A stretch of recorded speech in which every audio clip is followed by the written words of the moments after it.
哎，大金先生，你在干嘛啊？我在做年后大扫除啊。年后大扫除？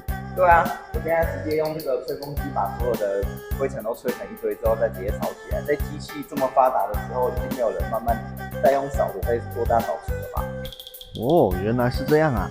对啊，这一支是快速可以把吹出风的机器。那我们就是不管在生火的时候，还有洗车的时候，还有大扫除的时候，其实风都是我们非常方便的一个东西。所以说有这个机器真的很方便的。那我们继续来大扫除哦。